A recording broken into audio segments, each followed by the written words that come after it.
ಕನಕಪುರ ತಾಲೂಕಿನ ಕ್ಷೇತ್ರ ಶಿಕ್ಷಣಾಧಿಕಾರಿ ಜಿ.ಬಿ. ರಾಮಪ್ಪನವರಿಗೆ ತಾಲೂಕು ಶಿಕ್ಷಕರ ಸಂಘದ ವತಿಯಿಂದ ಬೀಳ್ಕೊಡುಗೆ ಕಾರ್ಯಕ್ರಮವನ್ನು ಎಸ್ಆರ್ಪಿ ಕೇಂದ್ರದಲ್ಲಿ ಆಯೋಜಿಸಲಾಗಿತ್ತು. ಬೀಳ್ಕೊಡುಗೆ ಸಮಾರಂಭಕ್ಕೆ ಆಗಮಿಸಿದ ರಾಮನಗರ ಉಪನಿರ್ದೇಶಕ ಬಸವರಾಜೇಗೌಡ ಮಾತನಾಡಿ, ಜಿ.ಬಿ. ರಾಮಪ್ಪರವರು ತಾಲೂಕಿಗೆ ಕ್ಷೇತ್ರ ಶಿಕ್ಷಣಾಧಿಕಾರಿಗಳಾಗಿ ಆಗಮಿಸಿ ಅತಿ ಕಡಿಮೆ ಅವಧಿಯಲ್ಲಿ ತಾಲೂಕಿನಾದ್ಯಂತ ಶಿಕ್ಷಕರ ಪ್ರೀತಿಗೆ ಪಾತ್ರರಾಗಿದ್ದಾರೆ. ದಿನಾಂಕ 28 ಜೂನ್ 2024 ರಂದು ಜಿ.ಬಿ. ರಾಮಪ್ಪರವರು ವಯೋನಿವೃತ್ತರಾಗುತ್ತಿರುವುದು ನಮ್ಮೆಲ್ಲರಿಗೂ ಬೇಸರದ ಸಂಗತಿಯಾಗಿದೆ. ಇವರು ಕನಕಪುರ ತಾಲೂಕಿನ ಹೊಸದುರ್ಗ ಶಾಲೆಯಲ್ಲಿ ಪ್ರಾಥಮಿಕ ಮತ್ತು ಪ್ರೌಢ ಶಿಕ್ಷಣವನ್ನು ಮುಗಿಸಿ ಇದೇ ತಾಲೂಕಿನಲ್ಲಿ ನಿವೃತ್ತರಾಗುತ್ತಿರುವುದು ನಮ್ಮೆಲ್ಲರಿಗೂ ಸಂತಸವಾಗಿದೆ.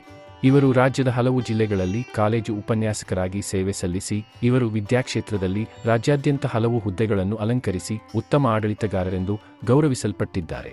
ಜಿ.ಬಿ. ರಾಮಪ್ಪನವರ ವಯೋನಿವೃತ್ತಿ ಜೀವನವು ಸುಖಮಯವಾಗಿರಲೆಂದು ಹಾರೈಸುತ್ತೇನೆ ಎಂದು ತಿಳಿಸಿದರು. ರಾಮನಗರ ಪ್ರಾಥಮಿಕ ಶಾಲಾ ಶಿಕ್ಷಕರ ಸಂಘದ ಅಧ್ಯಕ್ಷ ರಮೇಶ್, ಜಿಲ್ಲಾ ಉಪಾಧ್ಯಕ್ಷ ಎ.ಬಿ. ಶಿವಲಿಂಗಯ್ಯ, ತಾಲೂಕು ಪ್ರಾಥಮಿಕ ಶಾಲಾ ಶಿಕ್ಷಕರ ಸಂಘದ ಅಧ್ಯಕ್ಷ ಎನ್.ಆರ್. ಪ್ರಭಾಕರ್, ಗೌರವ ಅಧ್ಯಕ್ಷ ಕುಮಾರ್, ತಾಲೂಕು ಕಾರ್ಯದರ್ಶಿ ನಟರಾಜ್, ಬಿಇಒ ಕಚೇರಿ superintendent MC. Nagaraj, BRC, ECO, ಸಿಆರ್ಪಿಗಳು ಹಾಗೂ ಶಾಲಾ ಶಿಕ್ಷಕರ ಸಂಘದ ಎಲ್ಲ ಪದಾಧಿಕಾರಿಗಳು ಹಾಗೂ ಸಿಬ್ಬಂದಿ ವರ್ಗ ಬೀಳ್ಕೊಡುಗೆ ಸಮಾರಂಭದಲ್ಲಿ ಹಾಜರಿದ್ದರು. ಪ್ರಜಾ ಭಾರತ ನ್ಯೂಸ್ ಸದಾ ನಿಮ್ಮ ಸೇವೆಯಲ್ಲಿ. ಧನ್ಯವಾದಗಳು.